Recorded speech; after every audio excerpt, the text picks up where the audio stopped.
Welcome to the Grazing Grass podcast, episode 122. But the main thing is listen, learn, Oh, yeah. and put your brain to it and see if it works good for your operation. You're listening to the Grazing Grass podcast, sharing information and stories of grass-based livestock production utilizing regenerative practices. I'm your host, Cal Hardage. You're growing more than grass. You're growing a healthier ecosystem to help your cattle thrive in their environment.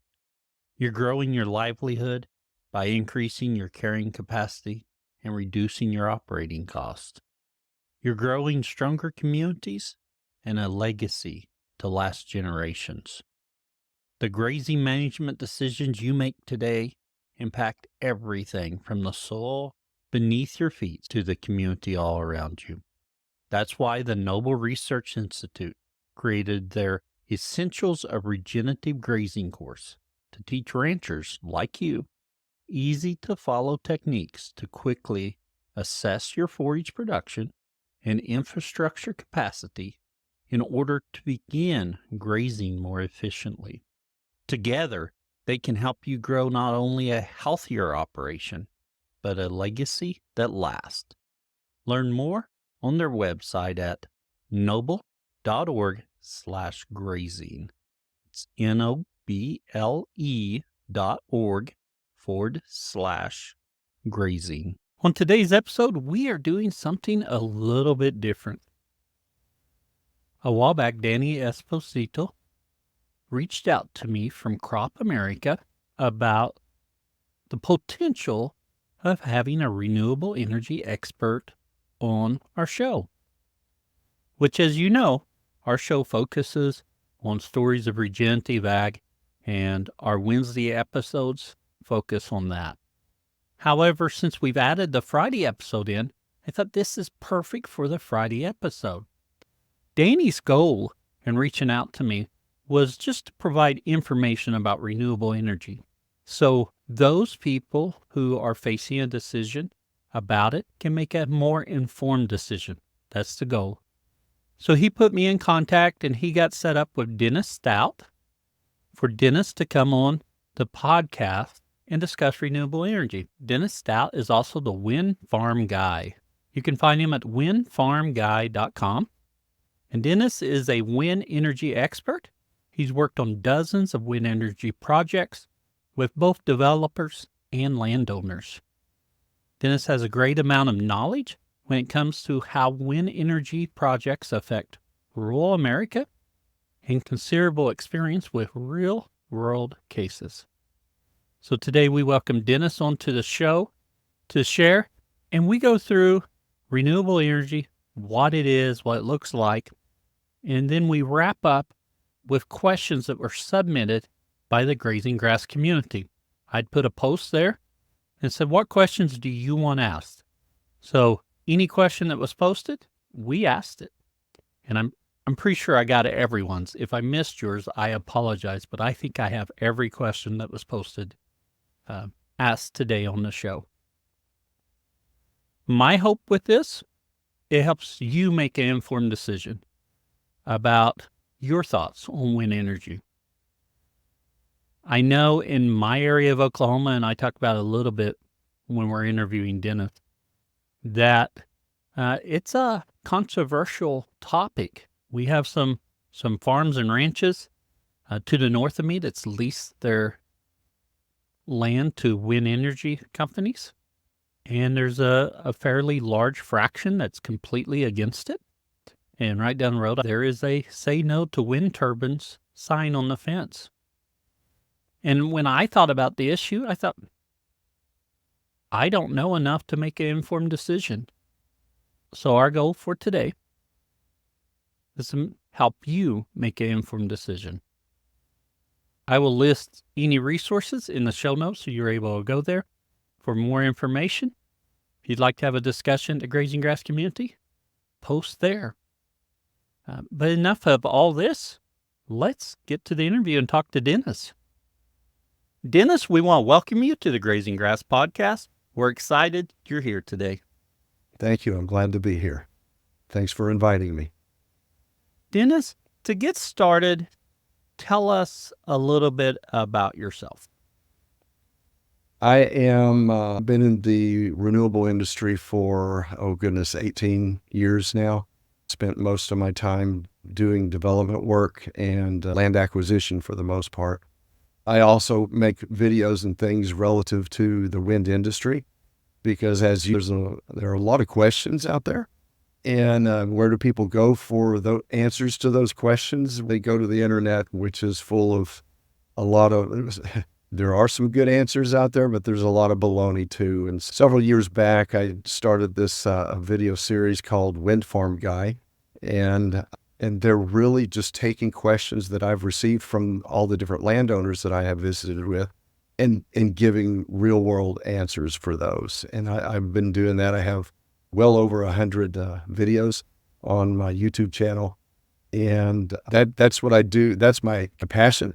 But what I pay the bills with is I work for a wind and solar developer, and I have been with them for a number of years now. Oh, very good. And I think this conversation's very apt timed because just in my area of Oklahoma, northeast Oklahoma, I live in Craig County, there's been a lot of discussion over the last 6 to 10 months about wind turbines. There's been some farms leased to some companies, and now we have signs posted up, say no to wind turbines. I do think it's a little ironic. One of the signs is posted on one side of the road, and across the road was 2,000 acres that was mined for coal. And that does a lot to the area, that mining. So I think that's interesting. So I think it's a great time, at least for my area, to have a discussion and find out some facts and maybe dispel some myths, but just be transparent and people know what's going on. So to get started, Dennis, what is renewable energy? I think just a basic question like that. Energy that comes from a source that does not have a finite amount. You're not going to run out of wind. You're not going to run out of sunshine. That makes it renewable. And whereas everything else, there's only a certain amount of oil, only a certain amount of coal, only a certain amount of those things. And so they're not renewable. So when we're talking about this, we're talking about wind and solar projects. Mm-hmm. And when we think about a utility scale project, how big is one of those projects versus just a backyard project or something? They're pretty good sized. I have to recognize they are power plants. And so a turbine, when I started doing this 18 years ago, we were installing 1 megawatt, 1.5 megawatt turbines. And today the turbines that are being installed are 5, 6 megawatts, something like that. And so they're significant in size. And a big difference in a project of these and what you might have on your home is because they are power plants. And I know everything is a power plant, even the backup generator at your house it's considered a power plant. But these really are power plants. And because of that, in order to inject that power into the grid, there is a queue process that the wind companies and solar companies have to go through, and where the engineers do study it and they make sure that it's a good thing for the grid, and which is what you and I want. What we want is, as homeowners and such, we want to be able to go over and flip that light switch on the wall and the lights come on. And Right. That's what the grid operator, that's their job, is to make sure that is a very consistent thing. And so they study it very closely. Oh, yeah. Just north of me, we have all these properties have been leased by wind energy companies. So what's the process for that to become a wind farm? Not necessarily the lease for the farmer at this point. That's something we want to talk about in a little bit, but just getting that going to the point that they're producing electric. Okay. To begin with, there's several things that have to come together for an area to even be a viable wind site. First of all, there's got to be good wind there. You have to have willing landowners, and you have to have available transmission line with available capacity on the transmission line. And then you have to have favorable permitting. that might be at the county level or state level or whatever, so that it has to be favorable to allow for turbines to be in that area. And then finally, the sales price for the electricity has to make sense and it has to be favorable. And so when those 5 things line up, that could be a viable location for a wind farm. And then the wind company will send in their crew, someone like me, to go and talk to the landowners, talk to the county folks and the people, the leadership in the area, schools, superintendents, and so on, and talk to them to get their feel on things, talk to the landowners and get them on board. Do they want to be a part of a wind farm? And if they do, get them leased. And then once the land is done, then the engineers get involved and financial people, and then they're the ones that really do the work. They're the smart guys that get all that stuff figured out. And so anyway, once all of that stuff is done, then the construction crews come in and the wind farm is built. And once it's operational, it goes into operations and it starts generating electricity.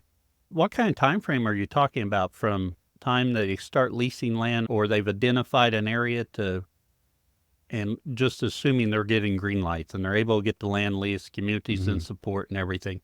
Mm-hmm. How long does it take to get a functioning wind farm going at that point? It really depends on the area, but it'll take several years. And I will say that a second phase generally goes a whole lot faster because you already have made the relationships with the county and you've jumped through some of those hoops already. And so it's much, much quicker. But your first phase of a wind farm or solar farm can be 5-6 years or more. Most development time, there's an agreement. And at the very front side of the development process they call it different things, but it's a development time and where they're trying to lease all the land when all that's taking place. And that generally is about 5 years. So the idea is within that 5 years, it will be in construction. And one of the first things you said for wind energy, you've got to have enough wind. Is there certain parts of North America, is there certain areas that are better, more favorable for wind, certain areas that you wouldn't even consider it? Oh, absolutely. If you were to see a map of the United States showing the wind resources, it's in the central part of the United States, really east of the Rocky Mountains, and it would include Texas, and then up through Oklahoma and Illinois and Indiana, and it goes to the northeast a little bit. The southeast part of the country has horrible wind resources, and so you don't see wind farms in the southeast part of the United States. Now, there's also some areas offshore. You're starting to see those crop up in the northeast, and they'll be happening on the Pacific side as well. But again, there have to be near load, near a city for that to make sense. And when these come in, how's it affect the farmers and ranchers in that area? Actually, it's a very favorable effect on farmers and ranchers. It's a wind turbine only takes, let's say an acre, not even an acre really, but just that's what's disturbed during the construction process. The footprint of a turbine is very small. It's less than an acre. So they're only taking that out of production, and it'll be their most profitable acre in their entire farm, I promise, because they're not going to make that amount of money from whatever it is they're growing, corn or soybeans or whatever. So it actually is a very good thing for them. And as far as ranching goes, it does not negatively affect the livestock. And in fact, cattle they'll follow the shadow around as the sun moves across the sky. They'll follow the shadow around there. You know how cattle are. Oh yeah. I fully see that. They follow the shade of the tree, just moving around just a little bit. Yeah, correct. Now you mentioned there that it'll be the most profitable acre for a farmer.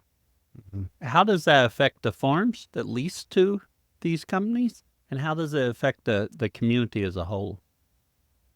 Affects the farm. It's a positive effect. One, there's the revenue stream, the passive revenue stream that comes from having a wind turbine on your property. But then if you're a farmer, keep in mind, the turbines are out in a field. They're not next to the road. And so there's an access road that goes out to the turbine. And a farmer can use that access road. So during harvest, that access road can come in very handy with their equipment as they're harvesting and putting the grain or whatever it is in trucks and getting it out of there. They oftentimes use those access roads. So it actually is a very convenient thing for them. And then as far as the community goes, well, let me just say this. Rural America is hurting and has been for years. And we've all seen schools consolidating and such because their tax base has moved to the city or something like that. And so you see school districts that are consolidating and because they just can't do it anymore. They don't have the tax base to do it. And that's one of the great things about wind farms and solar farms is it's very much saving rural America. I had a superintendent of schools in Roscoe, Texas, tell me that they were in discussions with the neighboring school system about doing that very thing, consolidating. And when wind farms came in, and it changed everything. Because every taxing entity in the county will get their piece of the pie, and schools are part of that. And because the wind turbines or wind farms in that area, they not only did they not have to consolidate, but they were able to build new buildings and hire new teachers and new science labs, and it just changed everything in their world. And the same thing happens with, again, any taxing entity. If there's a hospital district or an ambulance service or fire district, all of those entities that are taxing entities, they'll automatically get their piece of that tax revenue pie. And then on top of that, it is very common for wind companies to make sizable contributions to a fire department or a school or a hospital or something like that. And you see those gifts in newspapers all the time, how this wind farm paid for an ambulance or something like that. And or paid for new equipment with the fire department. And so it is a tremendous boost for that particular area. Locally, about a year ago, they announced a new theme park going in about an hour from me.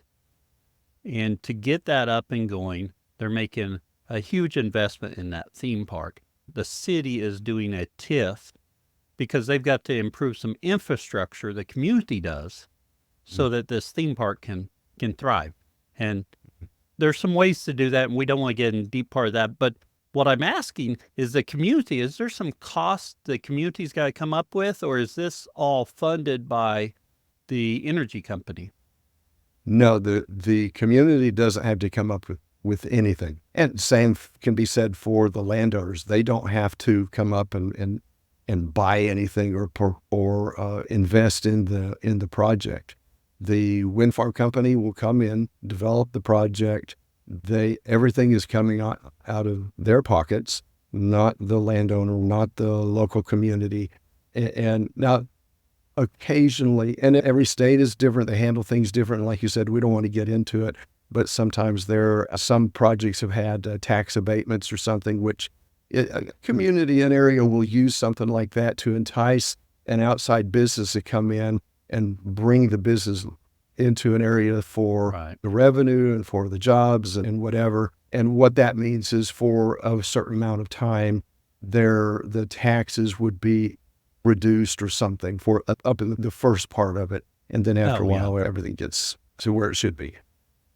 And with that, just going on that just a little bit, does a wind farm coming into a community bringing jobs with it, or is it mainly through the lease payments to the farmers and property values? It does bring some jobs, especially during construction. When it's under construction, it looks like an anthill. There's a lot of activity, and the wind companies generally try to use as much local talent as possible. There's no reason to bring in welders and bring in electricians and bring in road people, because every area has those guys and girls in place already.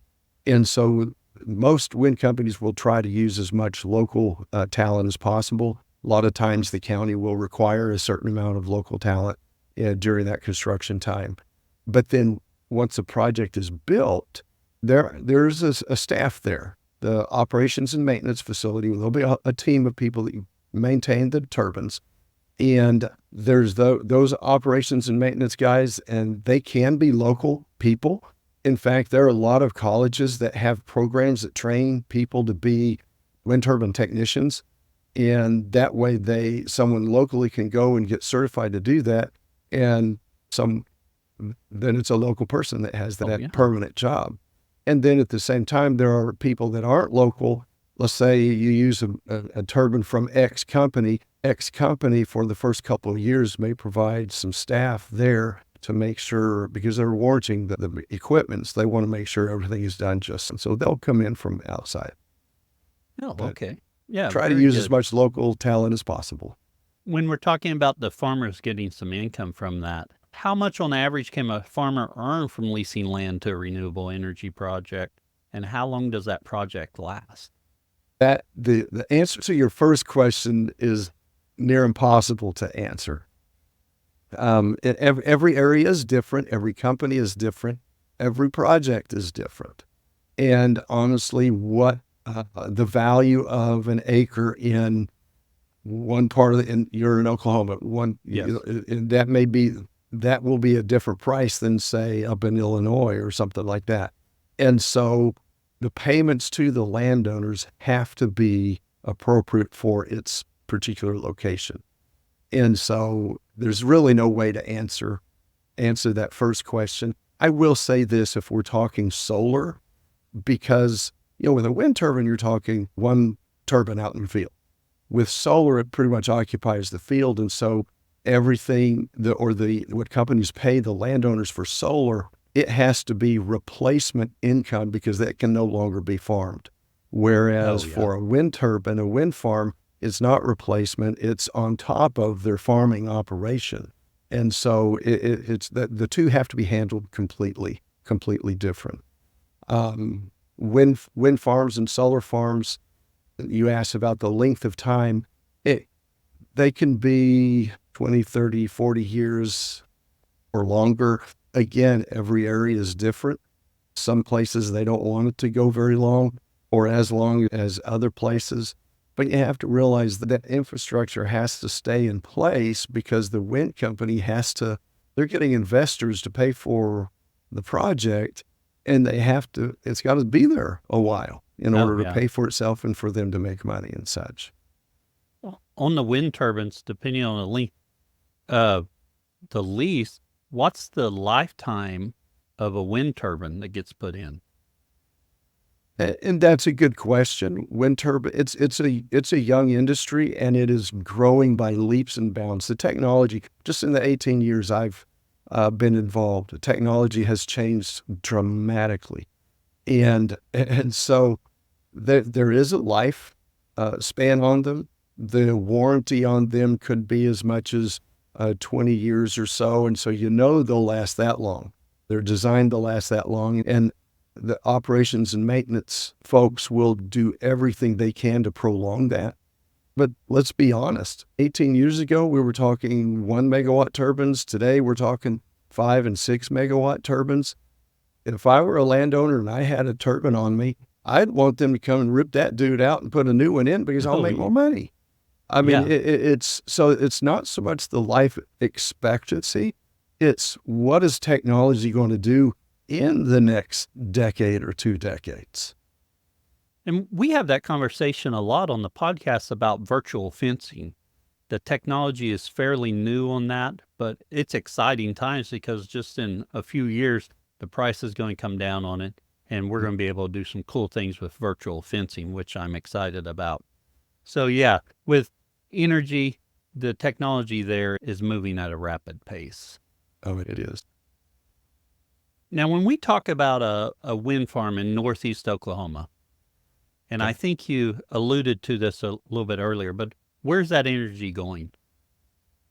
To the lights and your ovens. And It gets injected into whatever grid is there, whether it's, and there are a number of grids in the United States, the ERCOT and MISO and a whole bunch of others. And it gets injected into those grids. And then it's like water or a natural gas pipeline. It will flow the path, it'll go the path of least resistance. And so wherever power is being drawn from that grid, that's the direction those electrons are going to go. Oh, Now, yeah. it may be sold to someone in another part of the country, the electricity, but it's those electrons go where the wires go and where the power's being taken off of the grid. And I get asked pretty regularly about that question. Where does it go? And will some of the power, will it stay local, or is it being shipped off somewhere else or whatever? Sometimes it can stay local. It all depends on what's connected into that grid. Oh, yeah. But even if every bit of it goes somewhere else, that's really not a bad thing. Doesn't that make it an export? An export means you're bringing dollars from over there to this area here. So that's actually a good thing if that happens to be the case. And so that's a question that gets asked, and people are like, well, I don't want if we're generating electricity, I don't want it to go somewhere else. And it's like, you don't handle your corn that way, or anything Right. you grow. I mean, Yeah. it's that makes it an export, which makes it a very good thing. Yeah. I make more money when my livestock leave my farm than when they're hanging out here. So, Exactly. Yes. Yeah. And you mentioned this a little bit earlier about solar farms. There's some land use restrictions. And I think you'd said for the wind turbines, not really so much. But what land use restrictions happen for either of them? With a wind farm, there's not a whole lot of restriction. Whatever you were doing on your property before, you'll still be able to do it after a wind turbine is there, unless you're doing something illegal or whatever. I don't know. But generally speaking, whatever you were doing, you're probably still going to be able to do it, including hunting, whatever. It's most wind companies, they don't care if you hunt. Go get that big buck. Go for it. Now, during construction, that's a separate matter. Nobody wants anyone to get hurt, and that's the big thing. But really, whatever you were doing on your property before, you'll probably be able to do it afterwards. Solar is a different matter. It occupies the property. It'll be fenced, whereas wind farms are not fenced. And so the solar, that field is, you're restricted. You can't even go in there. And now and they've been experimenting with different things around the world of what to plant under them so that erosion doesn't happen. And what crop would be good under there, if you want to call it crop. It's just cover, ground cover. But at the same time, once you plant something, how do you maintain that? Do you need to send folks in with weed eaters and once a quarter or something clean it up? Or a lot of places have been trying sheep. You just put sheep in there and let them keep it clean. Now, you wouldn't want to put goats in there. That would destroy. Yeah, if they're resting on top of the solar panel, we got a problem. Exactly. But yeah, you can. A solar field you're restricted from using it, with the exception, perhaps, of grazing sheep in there. Oh, yes, yeah. And I see a lot of benefit to grazing sheep with solar panels. But to be honest, I know there's a couple little installations I've drove by that they put them so low to the ground, you can't graze anything under them. I think that's part of the reason why they are elevating them, is because if they're low to the ground, not only can some livestock not get under there, but nothing will grow under there, and you're creating this erosion problem. And most of the time, the ones that I've seen anyway, they're above the ground so that there's some sunshine that gets in there, and that also allows for critters to get in there and graze. But the downside to that, if they're low to the ground, they're less likely to be seen, and if they're up in the air, then you can see them as you're driving by. And so there's a give and take there. But I think for the most part, people would prefer a little bit of elevation there so that because farmers, even though they're not farming it at that time, they still don't want erosion. That'll tear up it'll just destroy the area. And so that's why they do that. Especially in regenerative ag, we all the time talk about ground cover. Got to have something protecting the earth. or we're going to have erosion. Soil temperature is going to be way too high. It's going to affect your underground livestock. Yeah.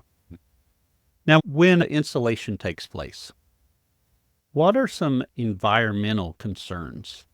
The construction, putting it in, is it any different than any other construction? Anything that, because we hear it's bad for the environment, it's bad for whatever. Is there any concerns there beyond any other construction? It is a big construction site.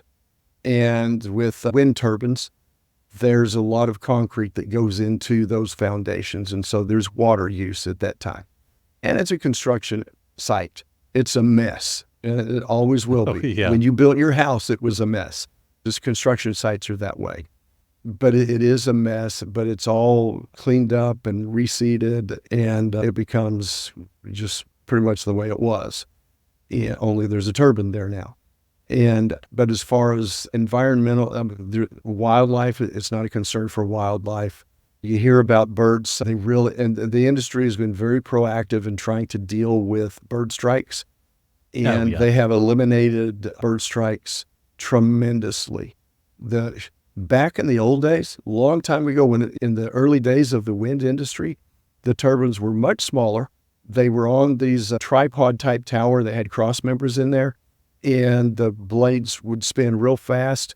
And what happened back then, and this is where wind farms got a bad rap for bird strikes, is birds would roost in there on those cross members of the tower. Oh, yeah. And just like an airplane, when the wind is blowing this way, an airplane, when they're landing or taking off, they'll fly into the wind so they can accomplish what they're needing to do at a lower ground speed. What would happen is as they were coming in, and another thing is that turbines back then were passive rather than active. Like today, the turbines are out facing into the wind, so the wind hits the blades before it hits the tower. Back then, they were just, the small rotors were on the downstream side of the tower, which would mean the birds would be flying in to land where they're roosting, and they would hit those blades, or the blades would hit them, it would strike them. So when the turbines were redesigned, and the towers now are giant tubes, and they're much taller, and the blades are much longer, so the RPMs, we're talking a dozen RPMs with the bigger turbines. And so just some of these very basic changes in the design of the turbines eliminated most of the bird strikes. Now, there still are some bird strikes that happen, and so they work hard to try to deter certain birds from being in the area. Most birds can see them. They see them there, and they just avoid them. And but we don't want any of the birds to get killed by them. But the fact of the matter is, windows in houses kill more birds than turbines do. Yes. Cars kill more birds than turbines do. And house cats kill more birds than turbines do. And so if you were to look at wind turbines, or if you were to look at the things that kill birds, wind turbines are way down on the list. Oh, yeah. And I know with the wind farm installations that's near me, and I say near me within an hour, those blades are moving so slow. The RPMs are so low on that. It just amazes me how slow they move now. And that brings me to a question just on wind speed. At what wind speed does the turbine start working? Again, every turbine is different. It's like your car. Some cars drive faster. It can go faster than others. And then another thing to keep in mind, the wind speed the wind that you're feeling when you're standing on the ground is vastly different than what it is up at the hub height. And it could be 20, 30 miles an hour, whatever. And I don't even want to say a number, because it'll be close for one and it'll be wrong tomorrow. And so, but there is a cut in speed, and then there's also a cut out speed that if the wind gets too fast, it'll cut out to protect the turbine. Oh, yes. Yeah. And with our tornadoes in the area, those high speeds can be hit sometimes. And that brings up a question that locally is important to me. How do they fare in a tornado? There was a tornado that went through it in Iowa just recently, and took out several turbines. Yeah. And I think, don't hold me to this, but I think that was the first time here in the United States that a tornado was a direct hit on a turbine. And I think I saw a video of that. And when that happens, I'm assuming there's safeguards in place and that particular turbine is automatically taken offline and the others can continue to produce. Is that a correct assumption? And they do some things as a storm is approaching so that the turbines are less likely to damage themselves because of the high winds. Okay. And now if something is struck, and I want you to notice, go back and look at the video from Iowa, those that were struck. What happened? What did those turbines do? Those nacelles, they fell straight to the ground. They're very heavy. The blades fell straight to the ground.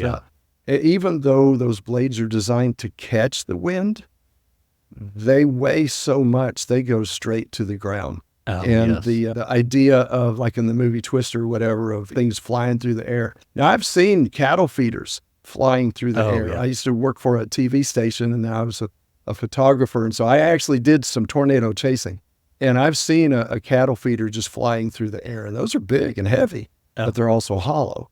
But those turbines that you saw on the video in the strike, the tornadoes in Iowa, those things fell straight to the ground. Very good. We hope we don't have to experience a tornado and those people that's had to suffer from them. Our thoughts and prayers go to them, and things are getting better. Changing gears just a little bit. Let's go back to the farmer and him being approached by energy company. Okay. What's some things that should that farmer be aware of and on that negotiation and going through that? First of all, listen.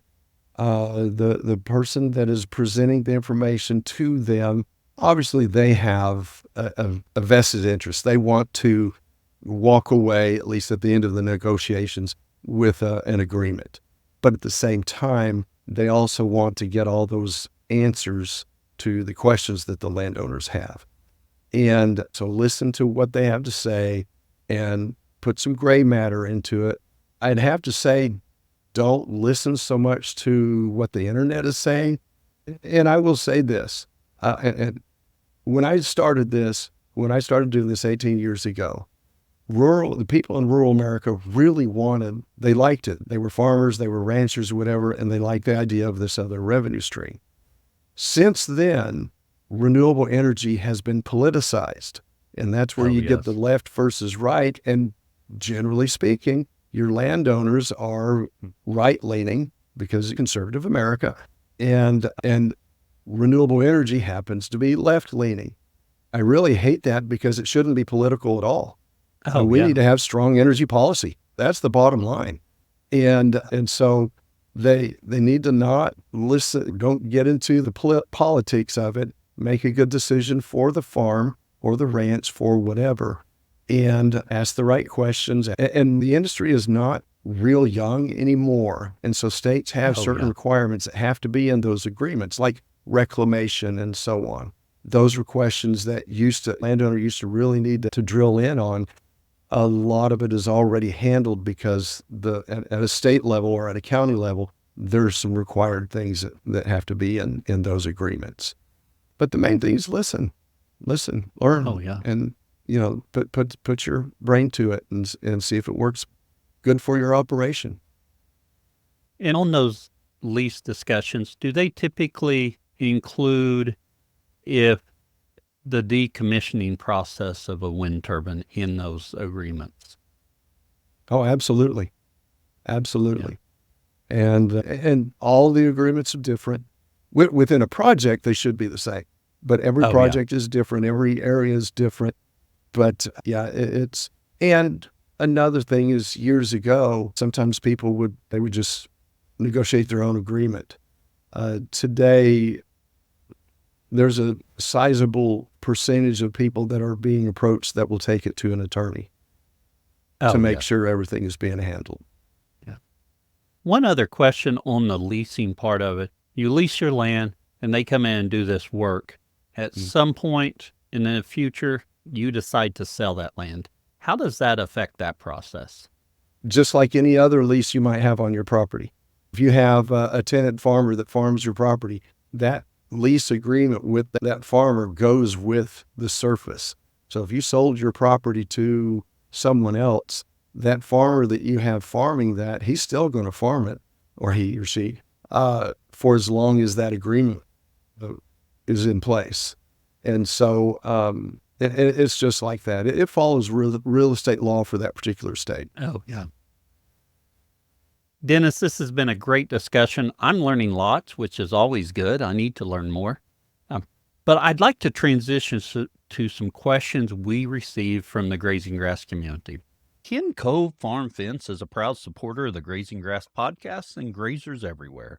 At Ken Cove Farm Fence, they believe there's true value within the community of grazers and land stewards. The results that follow proper management and monitoring can change the very world around us. That's why Ken Cove is dedicated to providing an ever-expanding line of grazing products to make your chores easier and your land more abundant. Whether you're growing your own food on the homestead or grazing on thousands of acres, Ken Cove has everything you need to do it well. From reels to tumblewheels, polytwine to electric nets, water valves to water troughs, you'll find what you're looking for at Ken Cove. They carry brands like Speedrite, O'Brien's, Kiwi Tech, Strainrite, Job, and more. Ken Cove is proud to be part of your regenerative journey. Call them today or visit kencove.com, and be sure to follow them on social media and subscribe to the Ken Cove YouTube channel at Ken Cove Farm Fence for helpful how-to videos and new product releases.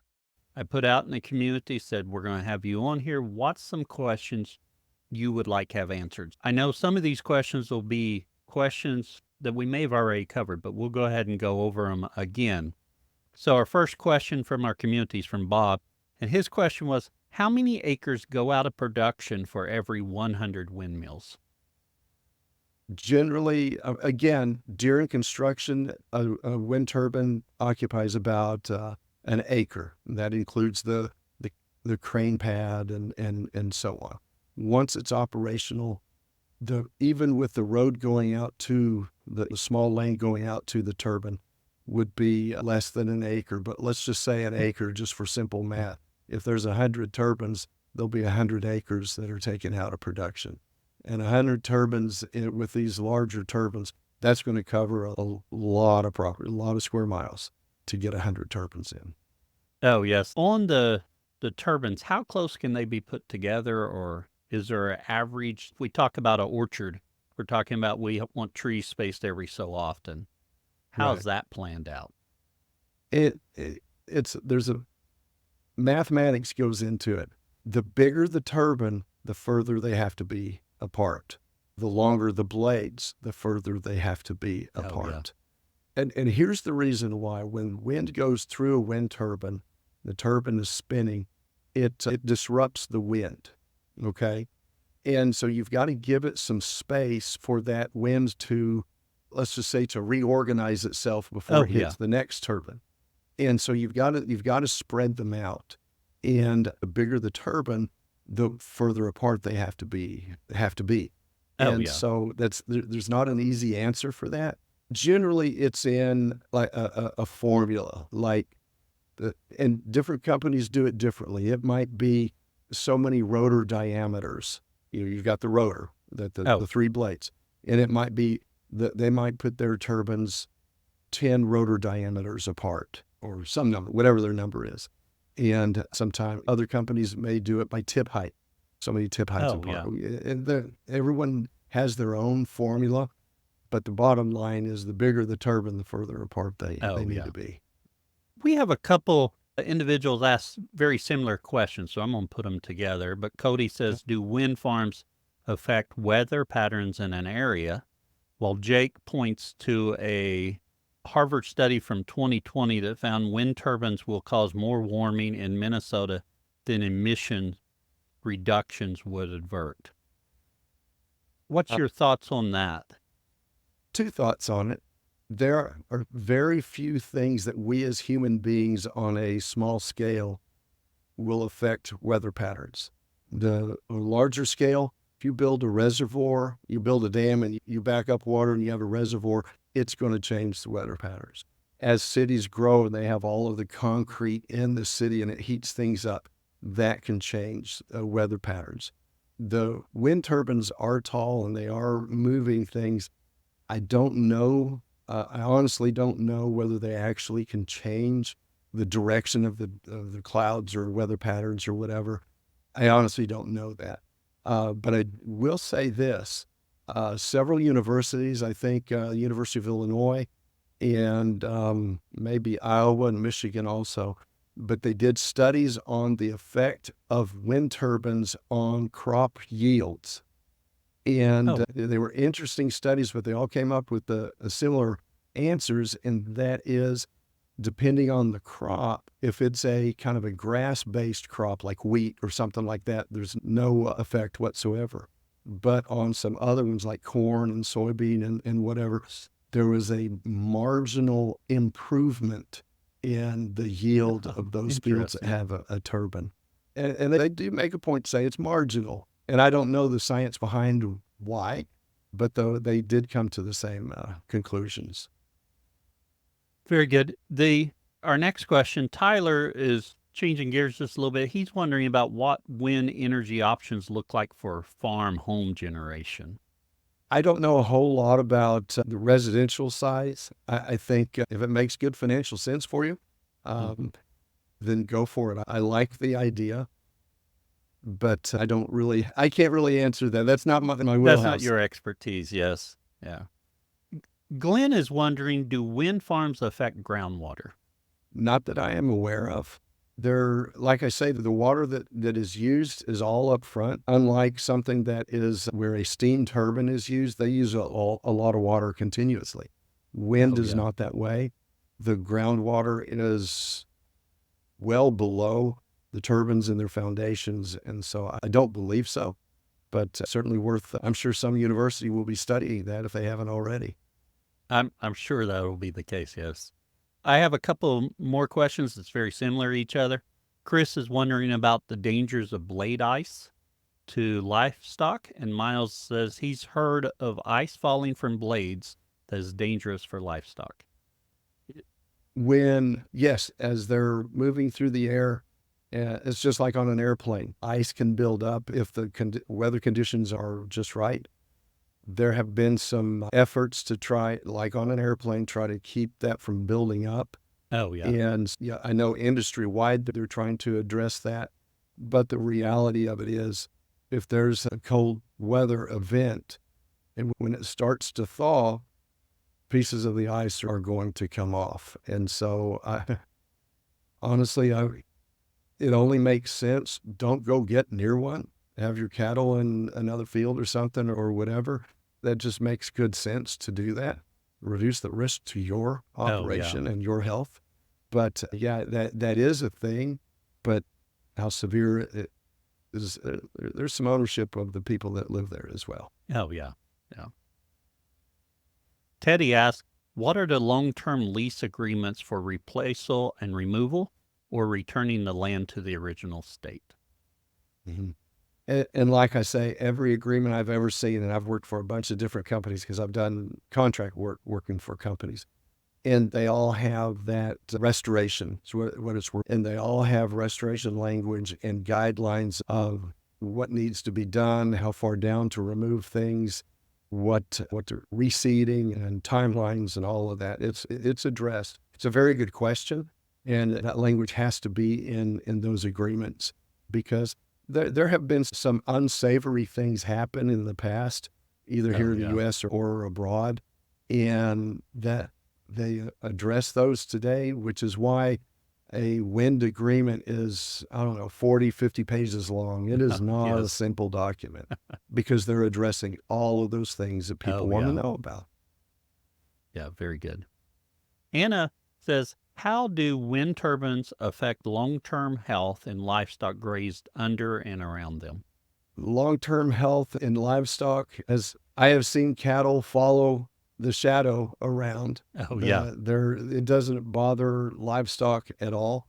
I've seen goats up on the pad mount transformer.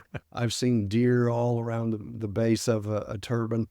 It's, in fact, some areas.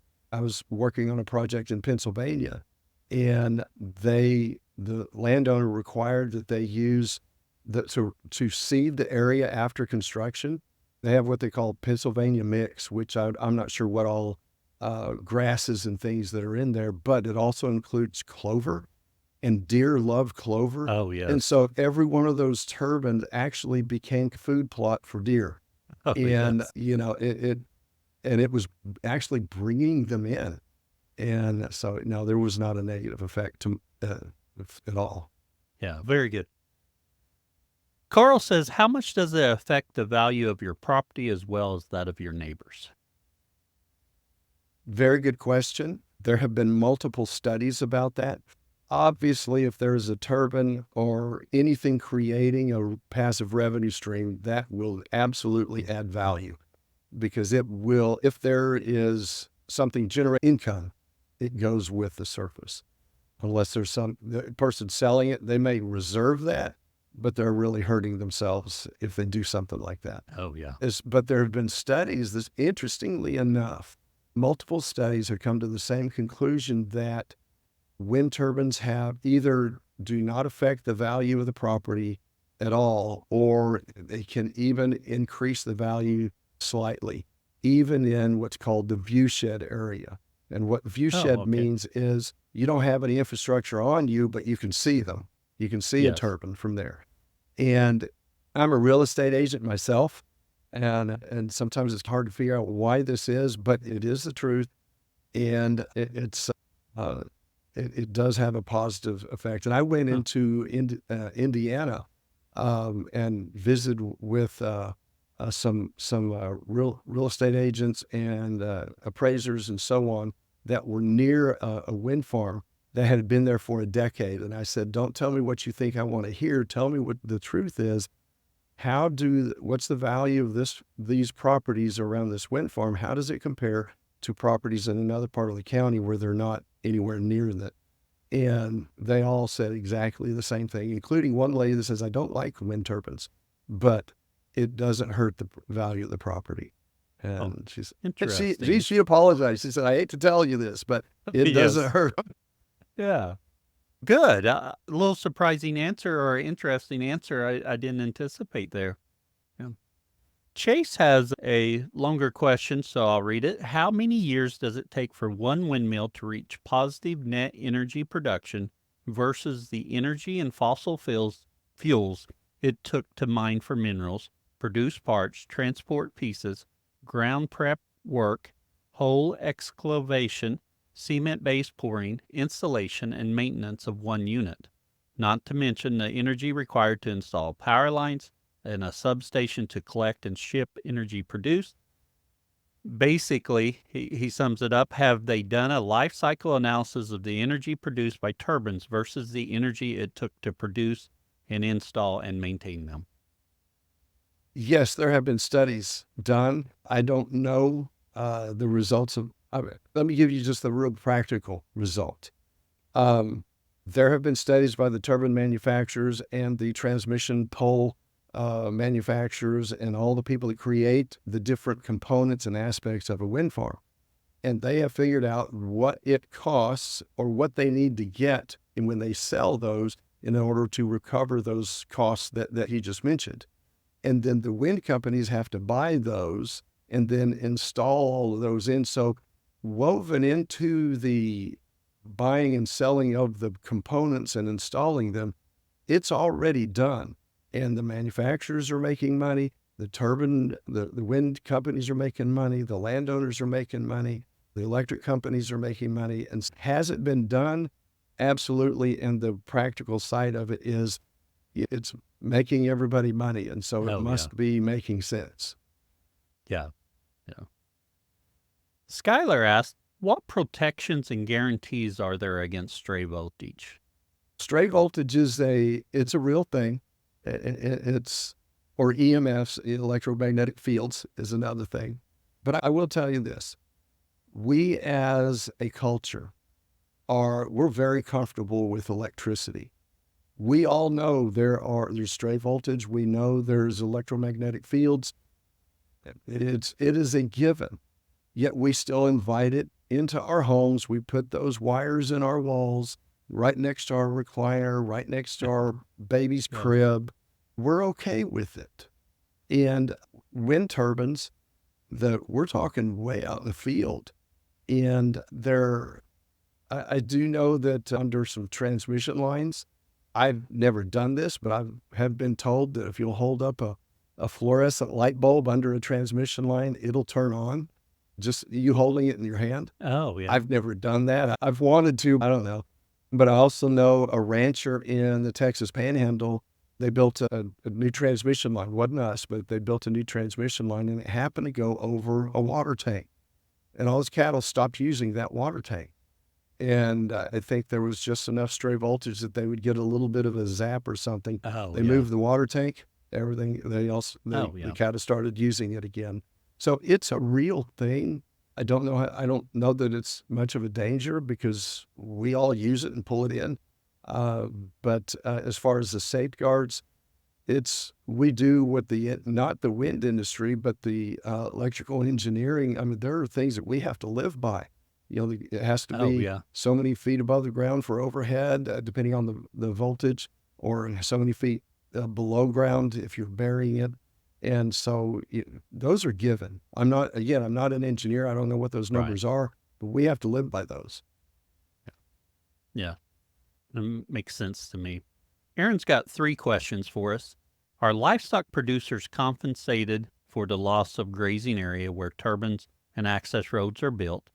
If so, how is that calculated?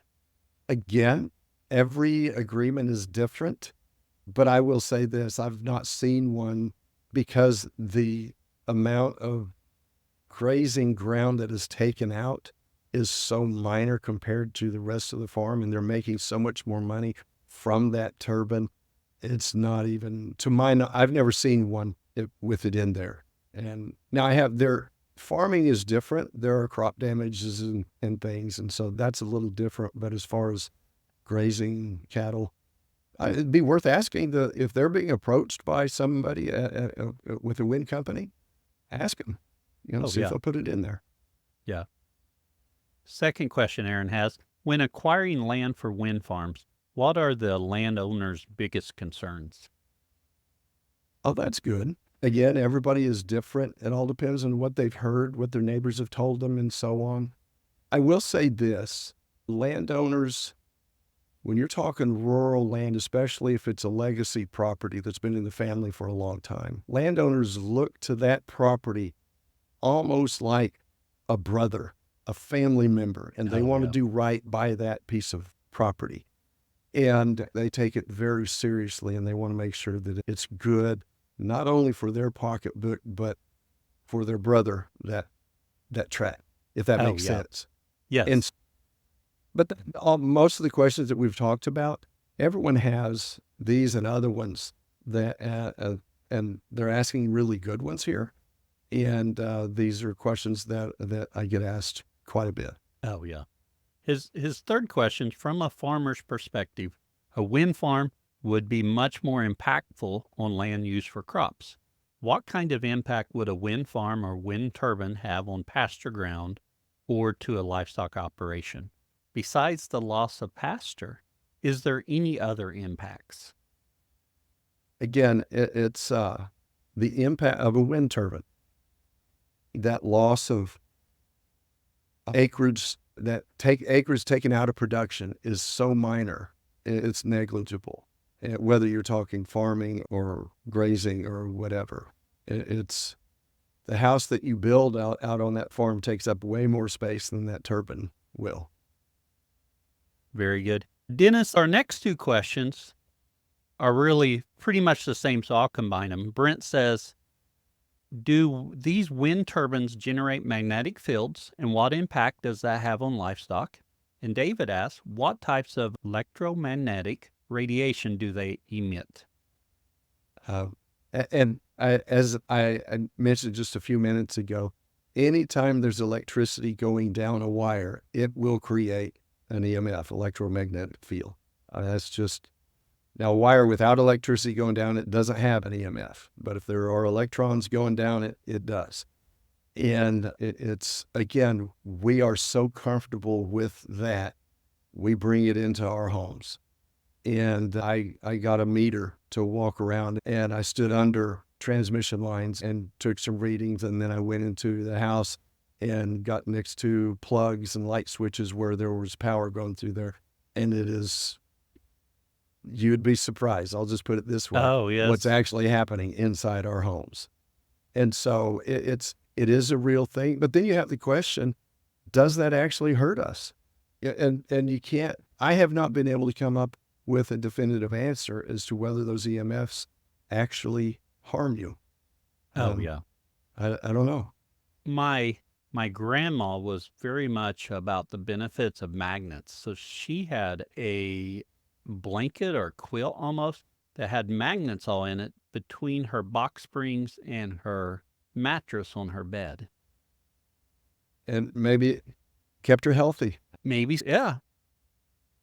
Let's see. Leah's got our next question, and I'm going to rephrase just a little bit on this question. But if a energy company should go out of business for any reason, who maintains and removes the structures at that point? And how long do you think the government's subsidy of wind turbines will continue? Let me handle the second one first. The government's involvement in wind farms is, the wind companies do not get money from the government. Taxpayers do not pay into, and those dollars end up in wind companies' pockets.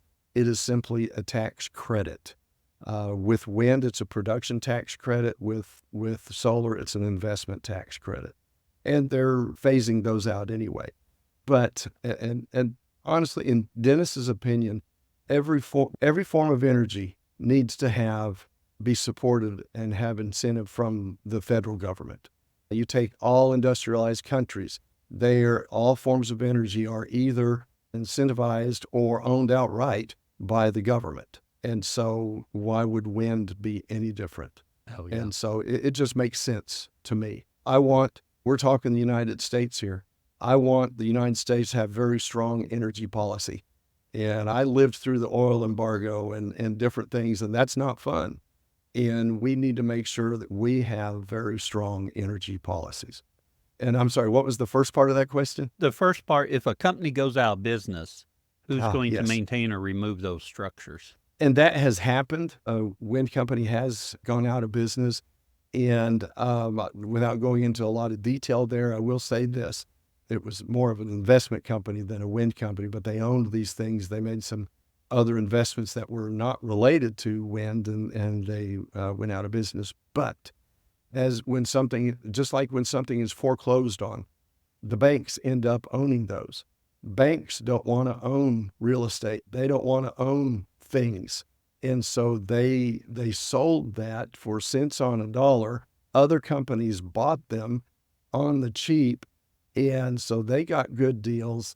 And to my knowledge, and I did check into it, I don't think anyone missed a single payment, not even late at all. It just, because you have to look at it from the point of view, those are great assets. Somebody's going to want to scoop those up at cents on a dollar, and they do. And so it's not like it's just going to sit there and no one operates it. It's just sitting there out in the field. That's just not how it works with our economy. Oh, yeah. Yeah. Alec has a question for us. When will they come back and fix all the fence they tore out and patched in?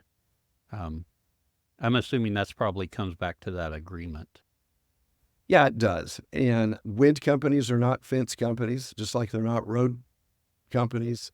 They try to build as few roads as possible, and they try to tear up as few fences as possible, and they'll hire local fence people to come and do all the repair work. That's an individual project issue, and like you say, it should be addressed in that agreement. And it all depends on. It's really funny. Depends on where in the country you are.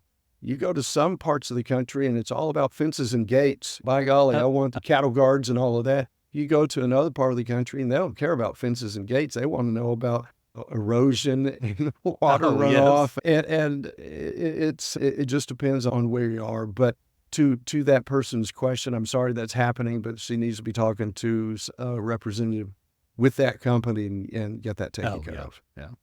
I appreciate the Grazing Grass community providing some questions for us to go through, and we appreciate you answering that for them. Good too. To wind down just a little bit, what advice do you have to landowners considering leasing land to solar or wind projects? Now, this is what I do for a living.